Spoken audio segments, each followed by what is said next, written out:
Muy buenos días, mi nombre es Dana Sánchez Zúñiga y les estaré hablando un poco acerca de Michel Foucault. ¿Quién fue Michel Foucault? Fue un filósofo del siglo XX francés, pero la parte interesante de él es que toma conceptos como el poder, el conocimiento, más bien el saber, y también toma lo que sería el discurso. De hecho, vamos a profundizar un poquito en su obra La arqueología del saber, donde veremos conceptos clave para entender esta última parte del discurso.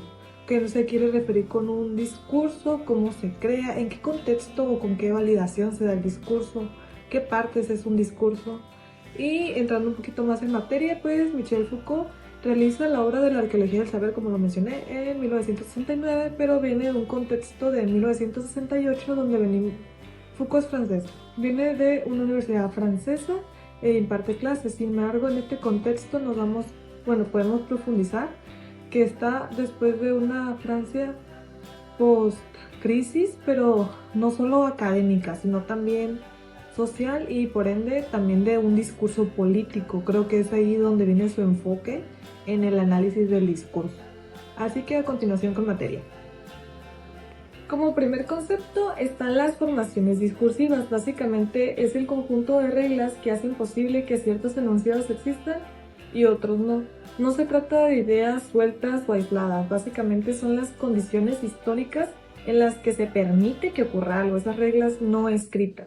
¿A qué me refiero con estas condiciones históricas? Pues entran también las partes de figuras de poder o también el qué se dice, quién lo dice, desde cuándo se dice, dónde se dice y cómo se dice. Son pues determinantes limitantes del saber de una época que son para saber si un discurso es legítimo o ilegítimo. Un ejemplo de esto es lo que ocurrió el 6 de noviembre de 2025 en nuestro país, México, en el cual el Congreso aprobó un presupuesto a un aumento salarial para los diputados, siendo así que se redujo el presupuesto para salud y también, aunque se aumentó el presupuesto para transporte, también bajaron el presupuesto en educación. ¿A qué nos referimos con esto? Que básicamente si le preguntáramos a un ciudadano qué opina acerca de esto no estuviera de acuerdo, pero su opinión no fuera legítima, no lo tomaríamos en cuenta. Pero en cambio, como es algo anunciado al país en una proyección 2026, sabemos que este hecho es un hecho. Es lo que lo cambia, es lo que está escrito por las reglas. El ejemplo, básicamente, está lo que es quién lo asegura, ¿no? Quién lo afirma, en este caso del Congreso, la parte de las instituciones, la parte del Estado.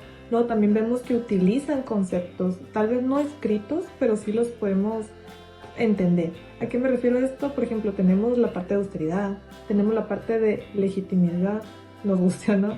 También está la parte de los privilegios y estos conceptos nos llevan a un cambio de la percepción del poder en la sociedad. Esto quiere decir, hay efectos, consecuencias. Continuando así con los demás conceptos. Continuando con el siguiente concepto, hablaré acerca de la formación de objetos, el cual se refiere el cómo un discurso define y construye los objetos de los que habla. Los objetos no existen porque sí, los objetos no están en el mismo conocimiento, sino que se adquieren sentido de un conjunto de reglas discursivas que ya habíamos visto. A lo que se refiere esto es, ¿qué ocurre para que puedan ser visibles, pensables, nombrables? Un ejemplo claro de esto pues puede ser la pandemia. ¿A qué me refiero con esto? De que la pandemia no fue solamente la descripción de un hecho biológico, sino que produjo un objeto, una materia, algo de lo que va a hablar el discurso. Pero el discurso no habla acerca de que la pandemia es igual a virus propagado, no. Pandemia fue un discurso médico, fue un discurso social, fue un discurso político. Pandemia no solo fue diagnósticos, fueron medidas, fueron responsabilidades, incluso los medios tomaron actos y eran como partes de a quién culpabilizar y a quién no, a quién escuchar y a quién no. Por eso este es un ejemplo claro de cómo se van formando objetos con el mismo discurso, del cual no es que ya esté en el conocimiento y todos tengamos en claro que era una pandemia de COVID-19, no, sino que con el mismo discurso se fue creando el concepto, así teniendo en claro el objeto. Continuando con los conceptos, hablaremos acerca de las modalidades enunciativas, las cuales son las condiciones que determinan quién puede hablar, desde qué posición y con qué autoridad, recordando que todos los discursos no valen lo mismo. Por ejemplo, ¿qué pasa con Donald Trump? Cuando menciona su discurso MAGA de Make America Great Again, evocaba emociones en sus seguidores, o sea, también era una parte de lo que ellos consideraban verdad de algo que iba a ocurrir en base a lo que decía el mandatario. Pero también cuando Trump pone los aranceles y no solamente, bueno, anuncia que va a subir aranceles, es decir, que va a haber un impuesto, que se va a haber un agregado a lo que salga o entre del país, lo que significa que va a haber, no solamente es desde el punto económico, no es de, ay, un aviso y ya, no, sino que fue una alteración de mercados, alteración de relaciones internacionales, todo un movimiento político que afectó, que tuvo impacto y que tuvo significancia debido a que lo decía el mandatario, del cual es de quien se tenía validez. Por ejemplo, Claudia Sheinbaum tuvo que pedir una prórroga. Esta prórroga fue válida porque Claudia no era simplemente una ciudadana más. No, Claudia es la presidenta y por eso se tomó a consideración y por eso se aprobó la prórroga. Es lo que nos habla esta modalidad enunciativa de quién viene básicamente el mensaje.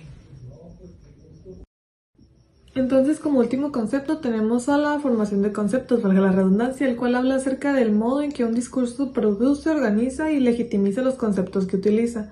¿Qué me refiero con esto? Que los conceptos no son universales ni atemporales. Esto lo podemos ver claro en un ejemplo, inseguridad en México. Para las personas en los 90, la inseguridad en México pudieran ser nomás robos y ya. O luego también la inseguridad en México, para una persona que lo hubiéramos preguntado en 2006, 2010, me hubiera dicho, pues la guerra contra el narcotráfico. Pero actualmente, ¿qué es la inseguridad en México? Pues podemos decir que es el acto de milicia, la pérdida del Estado, incluyendo también la guerra contra el narcotráfico, viendo cómo el concepto inseguridad en México va cambiando. Entonces podemos reflexionar que el discurso no solamente es lenguaje, hay reglas históricas, se producen objetos, hay una relación con el poder y el discurso organiza saberes y prácticas sociales con gran impacto.